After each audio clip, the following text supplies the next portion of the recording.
Bonjour à tous et bienvenue dans les royaumes de Kia. Alors aujourd'hui, vidéo de présentation d'armée. Ça fait longtemps que je vous avais plus fait une vidéo présentant une nouvelle armée.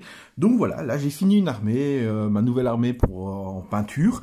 Donc vous la verrez bientôt dans les rapports de bataille. Et c'est aussi l'armée dont je vous en ai parlé un petit peu lors de mes deux précédentes vidéos présentant les deux prochains tournois que je vais faire. Donc le championnat des Inglos du Bastard ainsi que le tournoi Morne-Plaine 1 des Team Beaujeu. Donc voilà, c'est le moment, c'est l'instant. Je vous présente mon armée, les chevaliers, les Knights du Bayou. Alors déjà un petit côté un peu historique. Les Knights du Bayou, pourquoi ce nom? En fait, comme vous le savez, mon armée de base à Age of Sigmar, la toute première armée que j'ai fait, c'était mes Vaudous du Bayou. Donc une armée vaudou en fait basée sur des gobelins, des Gloomspite venant du royaume de Ghyran, donc le royaume de la vie. Donc voilà, et après, en faisant plusieurs autres armées de la destruction, ben, j'avais envie de lier tout ça par un même thème. Donc vous avez vu et revu mes Sons of Behemoth, avec des araignées tout plein sur eux, des morceaux de sylvanette sur eux. Voilà, donc c'était vraiment une armée basée sur le royaume de Ghyran et sur la destruction. Mais vous allez me dire, oui, mais Keia, on voit devant nous des dragons. Les dragons, c'est pas du tout de la destruction, ben ouais. Mais, comme vous pouvez le voir un peu ici, hop, je vous montre un peu, voilà, sur ces dragons, eh ben, vous allez trouver des petits gobelins, en fait. Voilà. Et donc, en fait, c'est pour ça que c'est les chevaliers du Bayou, parce que dessus, hop, vous avez des chevaliers dragons Gloomspite. Ouh, c'est assez joli, hop, on va revenir. Voilà. Donc, je vais vous présenter un peu ma liste, et puis évidemment, je vais vous présenter mes figurines une à une, montrer un peu tout ça. Donc, allégeance, évidemment, Stormcast, hein, malheureusement, je n'ai pas encore de dragon dans mon armée, dans mes Gloomspite. Hein, Games Workshop, si un jour tu regardes cette vidéo, pense à moi, mets des monstres dans les Gloomspite, hein, on n'attend que ça. Donc voilà. Mon Stormhost sera donc les Celestial Warbringer Stormkeep. En fait, quand vous commencez à choisir une armée de Stormcast, vous avez le choix soit entre les Descendants de l'Orage, donc les Légions de la Tempête Vivante, en fait, hein, qui permettent de se téléporter. C'est pas ce que j'ai choisi. Moi, j'ai choisi, en fait, une armée du Fort de l'Orage, les Gardiens Vigilants. Alors, ça va me donner plusieurs choses. Ça va me donner que je pourrais utiliser des unités City of Sigmar dans mon armée, autre qu'en allié. Je n'en ai pas, j'ai une unité d'allié, je finirai ma liste par elle, mais je n'ai pas de City of Sigmar. Par contre, bouclier de la civilisation, ça c'est quelque chose qui est assez intéressant. C'est que au premier et au deuxième round, si une de mes unités en fait conteste un objectif qui est particulièrement ou entièrement dans mon territoire, chacune de mes figurines compte pour 3 pour contester l'objectif. Oui. Bon, ici, concrètement, toutes mes figurines comptent pour 5. Donc ça, c'était pas vraiment ce qui m'intéressait. Mais ce qui m'intéresse en fait un peu plus, c'est que si une unité ennemie finit un mouvement de charge d'une de mes unités, qui est à 6 pouces d'un objectif, en fait, donc que je contrôle, je jette un dé, sur 3+, unité subit des 3 mortels. Ce qui permet d'avoir une armée très offensive, hein. Vous savez, les dragons, ça peut aller très vite, on verra ça après, ça peut faire très mal, mais en même temps, ça peut être, je peux aussi la jouer défensivement. C'est-à-dire que, si par exemple je me mets sur des objectifs, ben, j'aurai ma phase de tir, qui peut faire des blessures mortelles. Puis autour de mon adversaire, quand mon adversaire va me charger, j'aurai mon tir de contre-charge. Puis j'aurai sur 3+, des 3 mortels. Puis si c'est pas un monstre, je pourrai aussi le piétiner. Donc avant que l'unité de corps à corps de mon adversaire vienne me frapper, je lui aurais déjà fait quand même en moyenne, si j'ai bien calculé, 8 à 9 blessures mortelles. Ce qui est vraiment pas mal avant qu'il arrive. Donc voilà. Donc, Royaume mortel, Ghyran, même si ça n'a plus aucune utilité en V3, je continue dans mon fluff et je continue à voir mon armée et à construire mes armées dans ce thème-là. Donc, grande stratégie, Beastmaster, bon, on va pas s'éterniser là-dessus, hein, j'ai que des monstres dans mon armée ou presque. Ça me semblait logique de mettre Beastmaster. Et le triomphe inspiré. Alors, mon général, que je vais vous présenter ici, hein, hop, il est ici, hop, le voilà. Le fameux chevalier gobelin, hein, je n'ai pas encore trouvé de nom pour mes figurines, mais ça ne serait tardé. Donc, mon général, ah oui, avant de dire, c'est vrai que je vous avais dit que je jouais les Celestial Warbringer. Je vais quand même expliquer ce que ça fait. En fait, c'est les bellicistes célestes en français. qui permet d'avoir une clairvoyance intrépide. Une fois par phase, je peux relancer un jet de touche ou un jet de blessure pour chaque attaque, pour une attaque d'une unité, ou un jet de sauvegarde. Voilà, c'est pas le meilleur, mais ça permet d'avoir une relance gratuite. On sait que les relances sont quand même importantes, intéressantes, donc voilà. Donc ils sont tous en belliciste céleste. Donc, à côté de ça, on va regarder mon général, le Knight Draconis, qui a le trait de commandant maître de la célestiale ménagerie. Alors, le maître de la ménagerie céleste, si ce général est un monstre, il est sous le champ de bataille, soustrayez 1 au jet de blessure pour les attaques d'armes de mêlée qui ciblent les monstres éternels de l'orge. Ouah, c'est trop fort, vous allez me dire, c'est trop génial. Bon, sauf que malheureusement, ça a été nerfé, évidemment. Et pour cela, en fait, maintenant, c'est que sur lui. Maintenant, sur lui, c'est pas mal non plus. Hein. Vous avez quand même mon général, qui a quand même pas mal de points de vie, et qui, lui, va pouvoir avoir un -1 pour être blessé. Donc, on va voir que c'est intéressant, parce qu'en artefact, je lui ai mis le bouclier miroir. Et le bouclier miroir, qu'est-ce que ça fait? Ça fait qu'il ne peut pas être pris pour cible avec des attaques de tir, à moins que l'attaque de tir soit à 9 pouces ou moins. Donc, on ne peut pas prendre pour cible au tir, et quand il arrive au corps à corps, on a -1 pour le blesser. Donc, j'ai quand même renforcé, mine de rien, sa résistance, qui est vraiment pas mal. Et en plus, je lui ai mis, évidemment, un trait de monture. Le trait de monture de mon général est la Thunderous Présence, donc la présence tonitruante. Donc, en fait, il va gagner une aptitude monstrueuse, de fureur monstrueuse. Donc, il peut faire cette fureur monstrueuse au lieu de faire les autres. Il choisit une unité ennemie à 3+, et l'unité ne peut pas recevoir d'ordre, mais à la phase de bravoure. Donc ça me permet en fait de pouvoir me concentrer sur une unité, de lui faire quand même pas mal de morts, et sur 3+, de dire qu'elle ne pourra pas être immunisée à la bravoure, donc il ne pourra pas dépenser de points de commandement à la bravoure, et du coup, être sûr qu'avec un test, ça peut la tuer automatiquement. Donc voilà. Mon général, qui est un peu passe-partout, qui est quand même pas mal. Alors niveau caractéristique, quand même, un général, mine de rien, le Seigneur Draconis, ça peut quand même faire le café, hein, on va pas se le cacher. Hop. Alors, j'ai aussi pris un autre personnage, hein, comme vous pouvez voir derrière, hein, le Karazai. J'expliquerai après pourquoi j'ai pris le Karazai plutôt que l'autre personnage. C'est vraiment un choix très esthétique. Mais on va reprendre Chevalier Draconis, donc mon Knight Draconis, mon général, qui a donc tous mes dragons sur la table, donc j'en ai 8. Tous mes dragons ont évidemment le tir. Leur tir, c'est une portée de 12 pas, c'est une attaque qui en fait ne fait pas de jet pour toucher. On lance un dé, sur 1 ou 2, ça fait une blessure mortelle à la cible. 3, 4, D3, 5, 6, D6 blessures mortelles. C'est ce qui rend les dragons très très forts en fait. C'est vraiment ça. Alors, il a la colère des draconites. Une fois par bataille, à ma phase de héros, je peux choisir une unité de garde dracorage entièrement à 12 pas de lui. Et l'unité peut tirer. Donc j'aurai une fois par bataille, à la phase de héros, une phase de tir gratuite avec une de mes unités. Alors on voit que j'ai pas mis des unités de... Enfin vous verrez que j'ai pas mis des unités de 4. J'ai vraiment mis 3 x 2. Donc voilà, j'ai pas poussé le vice non plus. Mais par exemple sur 4 c'est très très fort. Mais déjà sur 2 c'est déjà pas mal. Et emporté par la tourmente, à la phase de combat, après que toutes les attaques de cette unité ont été résolues, je peux choisir une unité ennemie à 1 pas. Jetez un dé. Si le jet est supérieur à la caractéristique de blessure de l'unité choisie, votre adversaire peut choisir une figurine d'unité et hop, elle est mangée. Tous mes dragons vont avoir ça. Peut-être pas Karazai, mais tous les petits dragons, en tout cas, mes 7 petits dragons vont avoir cette règle-là, ou après je jette un dé. Alors ça marche très bien contre tout ce qui est petit, hein. Maintenant, voilà, il faut faire plus que la caractéristique de blessure, donc ça peut vite devenir difficile.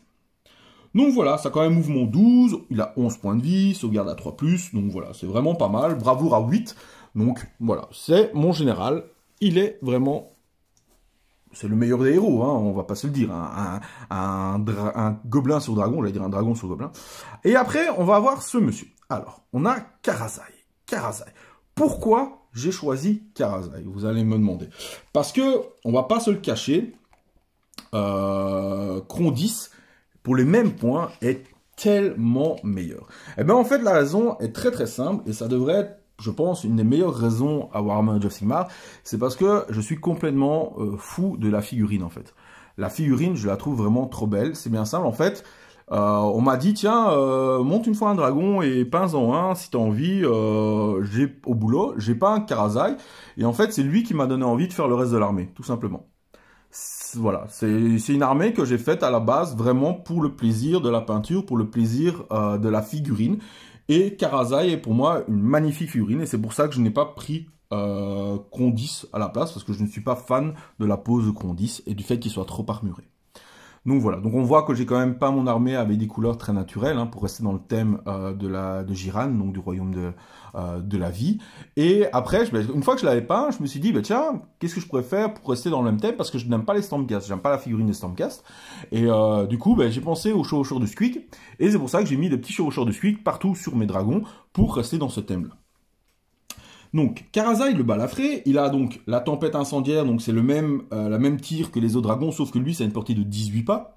C'est un gros dragon, il crache du feu plus loin, hein, voilà. Alors, en attaque de corps à corps, il va avoir les mâchoires annihilatrices, donc il est portée 2, c'est 6 attaques. 3+ pour toucher, 1+ pour blesser, mais attention que c'est dégressif, hein, ça 1+, 2+, 3+, 4+. Raid -3, 3 dommages. Donc déjà, c'est pas mal, parce que si on lui donne un +1 pour toucher, c'est quand même 6 attaques, 2+, raid -3, 3 dommages. Il fait le café. Hein. Il va avoir aussi les serres de la ruine qui sont 4 attaques, 3+, raid -2, 2 dommages. Et la queue dévastatrice qui fait un nombre d'attaques spécifiques. En fait, la caractéristique d'attaque de la queue dévastatrice est égale au nombre de figurines ennemies à 3 pas de lui. Voilà. C'est déjà pas mal d'attaques. 3+, raid -2, 2 dommages. Donc il fait quand même très mal.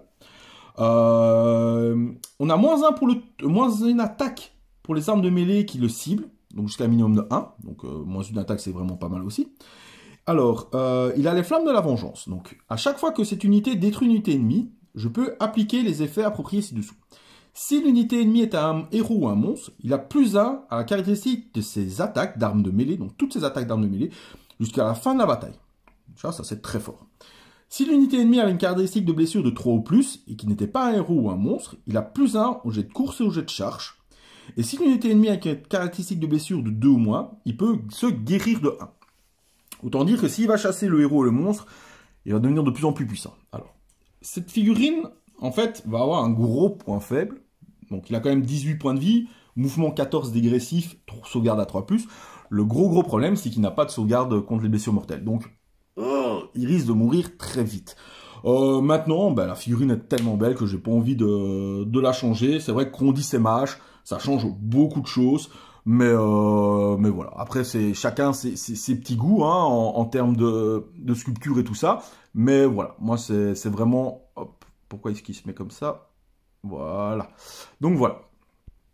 Après, on va avoir les unités. Donc on a 3 x 2 Stormdrake, excusez-moi. 1 x 2, 1 x 2 et 1 x 2 là-bas dans le fond. Donc voilà, hein, avec leurs petites araignées et tout sur les socles, hein, évidemment, hein, on reste dans le bayou. Hein. Donc les Stormguard, j'arriverai à le dire, les Stormdrake Guard, ça va être dur à prononcer ça au tournoi, ça va être marrant.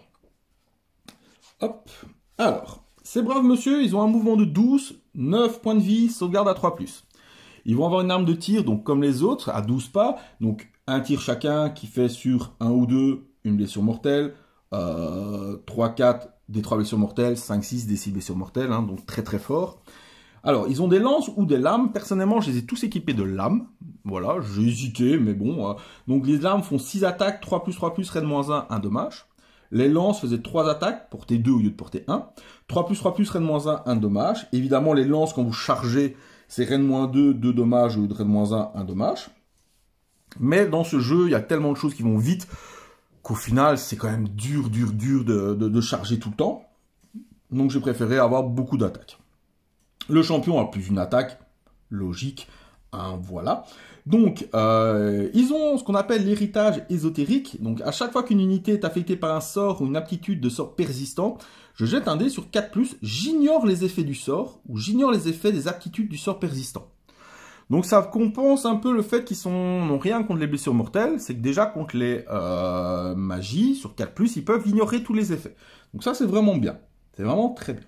Emporté dans la tourmente, à la phase de combat, donc ça c'est ce que je vous avais expliqué, hein, après que toutes les attaques de cette unité soient résolues, je choisis une unité à un pas, je jette un dé, et sur, si je fais plus haut que la blessure, je mange encore une figurine. Voilà. Et on va avoir l'offensive draconique.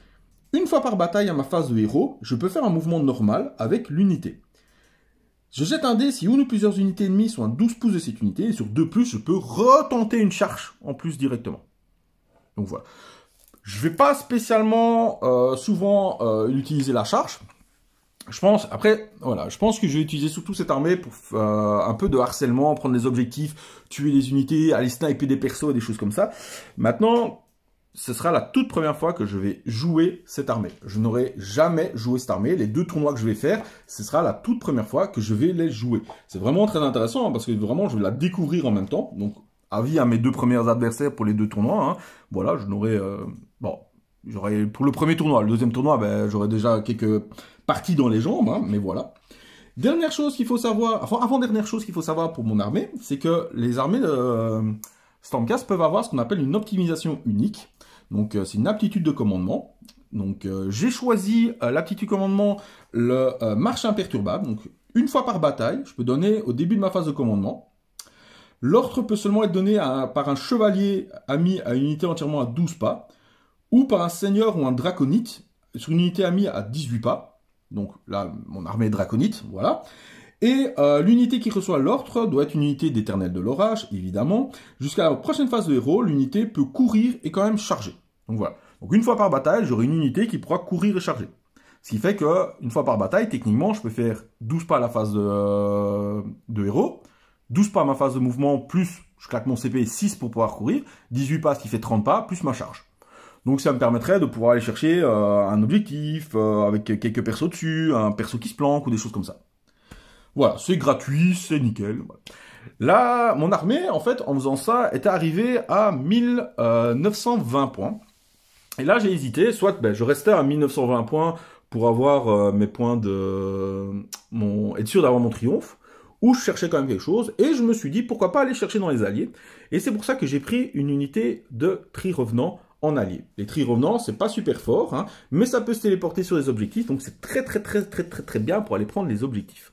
Alors là, ce que vous voyez, c'est les vraies figurines des tri-revenants, mais plus tard dans cette armée, je les ai pas encore reçues, en fait, je vais utiliser en peinture dans le même style, donc assez éthéré comme ça, les figurines des Gopapalooza, des gobelins, pour rester toujours dans le thème, voilà, mes tri-revenants seront des âmes d'anciens chamans des marais, et ainsi de suite. Voilà. Donc voilà, c'était mon armée. On va faire des petits focus sur mes figurines pour vous montrer un peu. Hein. Donc les différents chevaliers avec les socles, hein, hop, avec des petits trucs d'araignée et tout. Les voilà, hein, hop. Ce qui est bien, c'est qu'avec ces dragons, c'est que c'est assez dynamique pour pouvoir mettre vraiment ce qu'on veut dessus, en fait. Hein. Vous pouvez mettre des elfes, vous pouvez mettre des gobelins, vous pouvez mettre vraiment tout. C'est vraiment très intéressant, ils sont vraiment chouettes, et aussi bien pour Age of Sigmar que pour Warhammer Battle, 9e âge, ou ainsi de suite. Hein. Donc franchement, les nouveaux dragons sont vraiment cool niveau sculpture. Hop. Voilà. Donc voilà, petite présentation de mon armée, on va s'arrêter sur Karazai, hein, le maître. Hein. Donc voilà, n'hésitez pas dans vos commentaires à me demander tiens, ce que j'aurais pensé, ce que j'aurais pu mettre, autre chose. J'ai pas voulu que cette liste de dragons soit vraiment non plus trop optimisée, hein, donc en enlevant Karazai, en enlevant les tri-revenants, en mettant plus de petits dragons et tout ça. C'était vraiment pas mon but était vraiment de peindre Karazai et après de faire une petite armée autour. J'espère qu'elle va fonctionner, on verra bien, je vous tiens au courant de toute façon, et vous la verrez bientôt en rapport de bataille sur la chaîne. Je vais vous dire à bientôt les amis, portez-vous bien, à bientôt dans les royaumes et amusez-vous.